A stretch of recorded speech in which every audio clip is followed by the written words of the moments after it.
Un plaisir de vous retrouver, mesdames, messieurs. Merci de votre fidélité renouvelée à nos programmes. Bonjour et bienvenue dans YouFlash sur Synapse TV. Que nous démarrons avec l'entreprise allemande qui a lancé la Clip Mouse, une souris révolutionnaire, son capteur optique qui se fixe bien sûr au doigt pour reproduire les gestes de la Magic Mouse d'Apple. Dotée d'un gyroscope et d'une zone tactile, elle permet une utilisation intuitive et une autonomie de 50 heures actuellement disponible via Kickstarter. Elle offre une expérience novatrice et personnalisable pour les utilisateurs technophiles. Et nous parlons de Fund Factory Africa qui a sécurisé 114 millions de dollars de financement pour élargir son influence et soutenir les startups technologiques à travers l'Afrique avec des investisseurs de renom tels que la Fondation Mastercard. Et entre autres, depuis sa fondation en 2018, l'accélérateur a favorisé la croissance de plus de 55 startups. Ce financement renforcera leur modèle d'investissement, mettra l'accent sur l'équilibre des genres et offrira un soutien opérationnel pour la création de nouvelles entreprises novatrices. Et nous parlons de Bayer West Central Africa qui a également ouvert son premier centre Better Life Farming BLF en Côte d'Ivoire dans le cadre de son engagement mondial à encourager des méthodes agricoles novatrices et durables chez les agriculteurs. Ce réseau de 9 centres BLF vise à guider les agriculteurs vers l'agri-entrepreneuriat en renforçant leurs compétences, transformant ainsi leur exploitation en entreprises agricoles prospères. Les centres BLF ont pour but d'améliorer les revenus et de promouvoir l'agro-entrepreneuriat et de soutenir une agriculture durable tout en favorisant l'emploi rural et l'autonomisation des femmes. Justement, nous restons avec les femmes. Cette fois-ci, nous parlons de Café Mons Nimba, qui se consacre à la production et à la transformation de produits locaux guinéens, portant la fierté de sa fondatrice, Domani Doré, et de ses sœurs. Pour elle, l'entrepreneuriat est davantage une passion qu'une simple tendance, comme elle l'explique dans cette interview avec nos confrères de BBC Afrique. Bonjour, bonjour. Bonjour madame. Salut. Oui. Ça va? L'une des problématiques à laquelle nous tenions, c'est vraiment créer des emplois.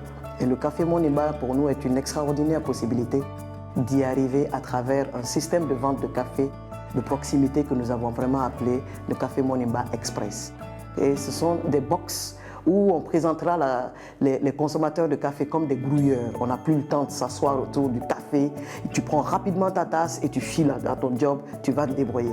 Et donc l'esprit pour nous, c'est vraiment vulgariser la nécessité d'avoir le café guinéen accessible à la consommation. Vous avez vraiment des espaces d'échange, de réseautage que nous appelons tous des lounges, où on peut retrouver ce café franchement à un niveau où toute catégorie de personnes peuvent en tout cas se retrouver pour en consommer.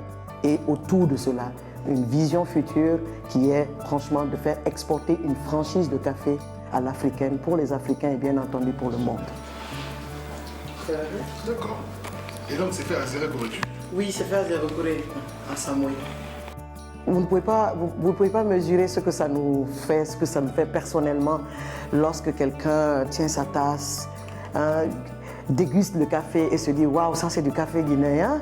Après Domani Doré, nous partons à la découverte, bien sûr, de Dr Aminata Garba, originaire du Niger. Dr Aminata Garba est spécialiste en biotechnologie et en sciences de l'alimentation, œuvrant pour renforcer la sécurité alimentaire en Afrique, et elle a dirigé le régulateur des télécommunications au Niger et étant maintenant professeur à l'université américaine Carnegie Mellon à Kigali.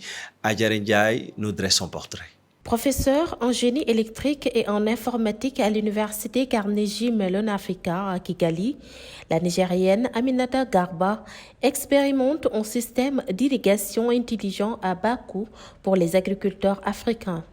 C'est ce qui lui a valu le prix de Next Einstein Fellow lors du Next Einstein Forum, organisé du 26 au 28 mars dernier à Kigali, au Rwanda.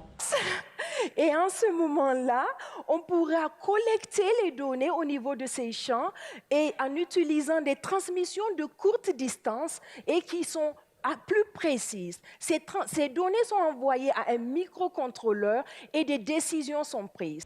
Après des études à Niamey, elle a suivi une formation au Canada à l'Université Laval et décroche un doctorat en génie électrique et informatique à l'Université McGill à Montréal en 2009. La jeune femme a ensuite dirigé le régulateur des télécoms au Niger pendant 2 ans. Puis, elle s'est installée à Kigali comme professeure assistante de la succursale de la prestigieuse université américaine Carnegie Mellon, où elle dirige depuis un centre de recherche collaboratif. Experte dans la modélisation des données pour les télécoms, elle conduit un projet scientifique sur l'Internet des objets appliqués à l'irrigation de l'agriculture avec des outils peu coûteux et un système automatisé sans Internet, explique-t-elle. Sa maquette devra évoluer après une recherche multidisciplinaire qu'elle espère conduire avec des agronomes. Par ailleurs, Aminata Garba milite pour le développement de points d'échange Internet dans chaque pays d'Afrique pour éviter que les données à l'intérieur d'un même pays africain transitent par l'Europe et reviennent via des prestataires qui se font rémunérer. Elle comprend intimement les limites des réseaux africains de télécommunications et suggère des modernisations à y apporter. Dr Aminata Garba se penche d'ailleurs sur l'amélioration de la sécurité alimentaire en Afrique. Eh bien, merci à vous, Adjara Ndiaye. Nous parlons santé à présent dans YouFlash avec 3 ans. Après sa première réussite, bien sûr, l'équipe chirurgicale et anesthésique de Albert Royer a de nouveau accompli l'exploit de séparer avec succès 2 sœurs siamoises âgées de 11 mois. Ces siamoises étaient reliées par le foie et le sternum, suivant le chef du service de chirurgie pédiatrique, Albert Royer, au micro de nos confrères de la RTS.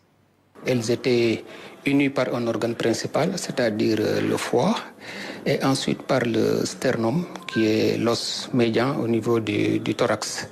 Donc, a priori, l'intervention devrait se dérouler sans problème. Et quand on est intervenu aussi, on s'est rendu compte que c'est effectivement ce que les radios avaient découvert, qui existait, et que ces 2 siamoises étaient unies par le foie et par le sternum. L'intervention s'est donc bien déroulée. On a pu séparer les siamoises en 1h10.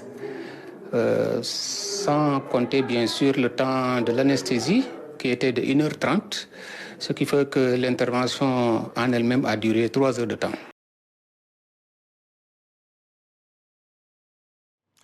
Et mesdames, messieurs, d'ailleurs, même si c'est cet élément qui m'a fait à cette édition, que vous soyez, merci de l'avoir suivi. On se donne rendez-vous demain, Inch'Allah, s'il plaît au bon Dieu, pour notre numéro de YouFlash. D'ici là, restez en compagnie de nos programmes. Merci et au revoir.